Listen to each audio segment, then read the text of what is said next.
নমস্কার, নিউজ 18 বাংলা আপনাদের সকলকে স্বাগত। চোখ রাখছি বিস্তারিত খবরে। ভোটের আগে মরিয়া বিজেপি, নোট বাতিলের চোট, জিএসটির ক্ষোভ সামাল দিতে উপঢৌকন। অন্তর্বর্তী বাজেটে কল্পতরু মোদী সরকার। 5 লক্ষ টাকা পর্যন্ত করযোগ্য আয়ে ছাড়, বিনিয়োগ করলে আরও 1.5 লক্ষ টাকা পর্যন্ত করে ছাড়। করের আওতা থেকে বাদ পেনশনভোগীরা। করমুক্ত ব্যাংক এবং পোস্ট অফিসে 40,000 টাকা পর্যন্ত সুদ। আদৌ কি স্বস্তি চাকুরিজীবীদের? ঘোষণা নিয়ে কাটছে না ধন্দ।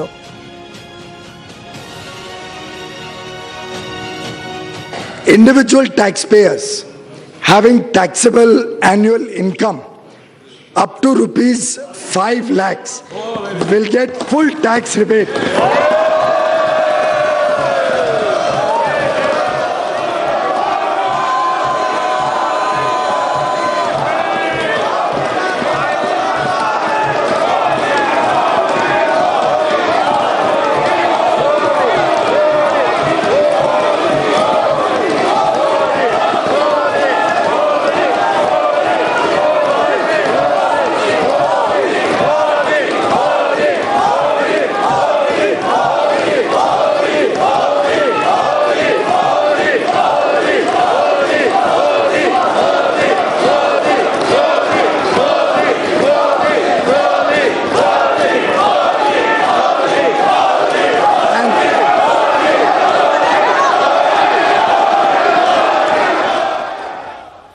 গ্রামে ধাক্কা, তাই গ্রামেই নজর। কিন্তু গ্রামে নজর ফেরাতে গিয়ে ঢাল করতে হলো ইউপিএ আমলের এক প্রকল্পকে। 100 দিনের কাজে বরাদ্দ এক ধাক্কায় অনেকটাই বাড়ল বাজেটে। স্পষ্ট হলো চাকরি নিয়ে প্রবল চাপের মুখে এছাড়া আর কোনো পথই নেই। গ্রামীণ ভারতের মন পেতে একের পর এক স্বল্প ফেরি মোদী সরকারের। গ্রামীণ ভারতে ধাক্কা খেয়েছিল শাইনিং ইন্ডিয়া। ফল 2004 সালে বিদায় নিতে হয় অটল বিহারী বাজপেয়ী সরকারকে। 2019-এও গ্রামী চিন্তা নরেন্দ্র মোদীর। তাই বোধহয় সংস্কার ছেড়ে গ্রামে ফিরতে হলো পীযূষ গোয়েলকে। গ্রামের পরিকাঠামো, কর্মসংস্থান, বিদ্যুতায়ন ক্ষেত্রে নজর মোদী সরকারের। সামনে ভোট, আর তাই বোধহয় গ্রামীণ কর্মসংস্থানে বিশেষ গুরুত্ব দিলেন অর্থমন্ত্রী। নজরে এনআরইজিএ। 100 দিনের কাজে বরাদ্দ 60,000 কোটি, বরাদ্দ বাড়ল 10%। প্রয়োজনে আরও বরাদ্দের সংস্থান। চলতি বছরে এই প্রকল্পের বরাদ্দ প্রায় শেষ। কাজের চাহিদা বাড়াতেই বরাদ্দ শেষ হয়ে যায়।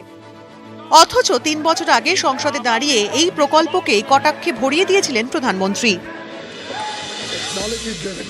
অথচ 5 বছর শেষে সেই আক্রমণই ফিরে আসছে মোদী সরকারের দিকে। গ্রামীণ ভারতের মন জয়, পরিকাঠামোর উন্নতিরও ঢালাও ঘোষণা বাজেটে। প্রধানমন্ত্রী আবাস যোজনায় 1,53,000 বাড়ি তৈরি। গ্রাম সড়ক যোজনায় 19,000 কোটি। গ্রামীণ নিকাশিতে 5,500 কোটি। সব গ্রামে কৃষক মান্ডির ঘোষণা। পশুপালন ও মাছ চাষে উৎসাহ দিতে বরাদ্দ 750 কোটি। I have increased the allocation for Rashtriya Gokul Mission to 750 crores in the current year itself. I am also very happy, Madam Speaker, to announce the setting up of Rashtriya Kamdhenu Ayog to upscale sustainable genetic upgradation of cow resources and to enhance production and productivity of cows. অসংগঠিত ক্ষেত্রে শ্রমিকদের জন্য উপহার দিয়ে পেনশনের ঘোষণা অর্থমন্ত্রীর। ন্যূনতম 3,000 টাকা পেনশন। এজন্য নির্দিষ্ট টাকা জমা দিতে হবে শ্রমিকদের। এজন্য প্রাথমিক বরাদ্দ 500 কোটি। কিন্তু অটল পেনশন যোজনাতেও তো একইভাবে শ্রমিকদের পেনশনের আওতায় আনার কথা বলা হয়। তাই অনেকেরই প্রশ্ন, পুরনো প্রকল্পটি নতুন মোড়কে ফিরিয়ে আনা হলো না তো? মুদ্রাস্ফীতির নিরিখে 3,000 টাকার পেনশনে কতটা নিরাপত্তা পাবেন শ্রমিক ও তার পরিবার? সেটাও লাখ টাকার প্রশ্ন। আশা দেখালেও এই সব প্রশ্নেরই উত্তর নেই পীযূষের বাজেটে। নিউজ 18 বাংলা। টাকা কোথা থেকে আসবে তার কোনো দিশা নেই। কিন্তু ভোটের মুখে অন্তর্বর্তী বাজেটেই নানা জনমোহিনী প্রকল্পের ঘোষণা করে দিল মোদী সরকার, যাকে জুমলা বলে কটাক্ষ করছে বিরোধীরা। Madam Speaker, I rise to present the interim budget for the year 2019-2020. নামে অন্তর্বর্তী বাজেট, কিন্তু ভোটের মুখে সেই অন্তর্বর্তী বাজেটেই ভুরি ভুরি জনমোহিনী প্রকল্পের ঘোষণা করল মোদী সরকার। শেষ বাজেটে তারা একেবারে কল্পতরু।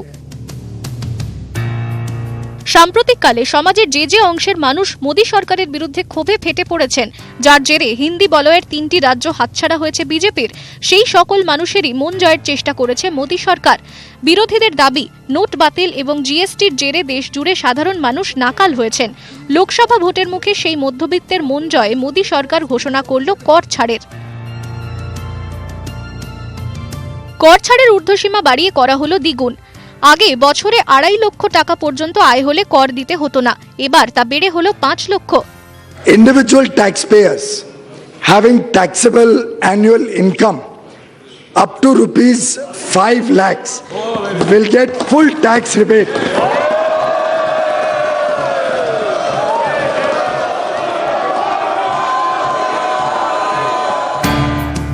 নোট বাতিল, জিএসটির জেরে চরম সমস্যায় পড়েছেন বহু কৃষকও। বারবার তারা মোদী সরকারের বিরুদ্ধে ক্ষোভ উগরে দিয়েছেন। কৃষকদের ক্ষোভ দেখেছে রাজধানীও, যাকে কাজে লাগাচ্ছে বিরোধীরা। কংগ্রেস হিন্দি বলয়ের 3 রাজ্যে ভোটে জেতার পরই সেখানে কৃষি ঋণ মকুব করে দিয়েছেন রাহুল গান্ধী। গরিব কৃষকদের ন্যূনতম আয়ের নিশ্চয়তার প্রতিশ্রুতিও দিয়েছেন কংগ্রেস সভাপতি। এর পাল্টা হিসেবে মোদী সরকারের ধামাকা ঘোষণা, ভোটের মুখে এখন জয় কিষাণ। অন্তর্বর্তী বাজেটে মোদী সরকারের ঘোষণা, গরিব ও প্রান্তিক কৃষকদের ব্যাংক অ্যাকাউন্টে বছরে 6,000 টাকা দেওয়া হবে। छोटे और सीमांत जो किसान हैं उनको एक प्रकार से उनकी आय में और तेज गति से बढ़े और एक समर्थन देने के हेतु प्रधानमंत्री किसान सम्मान निधि पीएम किसान नाम की एक ऐतिहासिक योजना इस सरकार ने मंजूरी की है। जो छोटी जमीन रखते हैं, 2 हेक्टेयर तक की जिनकी जमीन है, 2 हेक्टेयर तक की जमीन को उन सभी को सीधा उनके इनकम में सपोर्ट, डायरेक्ट इनकम सपोर्ट 6,000 रुपए प्रति वर्ष के हिसाब से देने का निर्णय सरकार ने किया है। শ্রমিকদের পেনশনের কথা আগেই ঘোষণা করেছিল মোদী সরকার। নতুন মোড়কে এদিন তা ফের পীয়ূষ গোয়েলের মুখে। High growth and formalization of the economy has led to the expansion of employment opportunities as shown in EPFO membership, which has increased by nearly 2 crore in 2 years, reflecting formalization of the economy. And obviously, when there is such high growth, jobs are created. বিরোধীরা কটাক্ষ করে বলছে, ভোটের দিকে তাকিয়েই এত সব প্রকল্প ঘোষণা মোদী সরকারের। এসব আসলে ভোটের আগে ভেট। অর্থনীতিবিদদের অনেকের বক্তব্য, ভোটের মুখে নানা জনমোহিনী প্রকল্পের ঘোষণা তো হলো, কিন্তু সেসব বাস্তবায়িত করতে যে টাকা লাগবে সেই বিপুল টাকা আসবে কোথা থেকে? আয়ের কোনো দিশা তো বাজেটে দেখাতে পারল না মোদী সরকার। রেভিনিউ ব্যাপারটা চেপে গেলেন, শুধু ট্যাক্স কি কি বেড়েছে সেগুলো সেটা বললেন, কর্পোরেট ট্যাক্সের উপরে কিছুই বললেন। লোকসভা ভোটের পর যেই ক্ষমতায় আসুক না কেন, তাদের ফের বাজেট পেশ করতে হবে, সেটাই হবে পূর্ণাঙ্গ বাজেট। সেখানে যদি এই বাজেটের প্রস্তাব পাশ হয়, তখনই এদিন ঘোষিত প্রকল্পগুলির সুফল পাবে সাধারণ মানুষ। বিরোধীরা তাই কটাক্ষ করে বলছে, মোদী সরকারের শেষ বাজেট আসলে জুমলা ছাড়া কিছুই নয়। যদিও পর্যবেক্ষকদের একাংশের মতে গেরুয়া শিবির বলতেই পারে, প্রকল্পের ভবিষ্যৎ কি হবে সেটা পরের কথা, তার আগে তো ভোট। সেখানে বিজেপি রাজনৈতিক ডিভিডেন্ড পেয়ে গেলেই তো কেল্লাফতে। শেষমেশ কি হয় তা অবশ্য জানা যাবে লোকসভা ভোটের ফল বের হলে। নিউজ 18 বাংলা। শেষ সময় মিথ্যে বাজেট, বাজেট নিয়ে মোদী সরকারকে তোপ মুখ্যমন্ত্রী মমতা বন্দ্যোপাধ্যায়ের। We feel this budget is actually it's an expiry budget of desperation.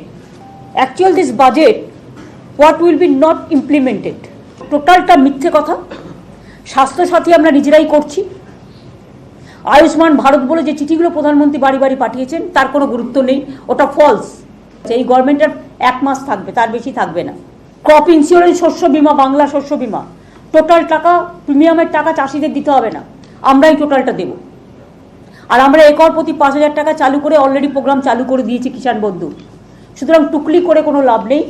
R central government একটা প্যারালাল অ্যাডমিনিস্ট্রেশন চালাতে পারে না। এরা সমস্ত ডাটা কালেকশন করে নিচ্ছে একটা প্রোগ্রাম করবে বলে, আর সেগুলো তো সেন্ট্রাল গভর্নমেন্ট ডাইরেক্টলি পাবলিককে বলছে। স্টেটের যেন কোনো কিছুই করে না স্টেট, এরকম দেখাচ্ছে উনি নাকি সব করছেন। ইলেকশন চুনাও আয়া হ্যায়, ইসি কে লিয়ে ঝুটা বাত কাহা হ্যায়। আখরি জুমলা বাজেট, টুইট রাহুলের। 5 বছর অপশাসনের পরে ঔদ্ধত্যের বাজেট, কৃষকদের অনিশ্চয়তার মুখে ঠেলা হয়েছে। দিনে 17 টাকা বরাদ্দ করে কৃষকদের অপমান করেছে মোদী সরকার। টুইটে মোদীকে বিঁধলেন রাহুল গান্ধী।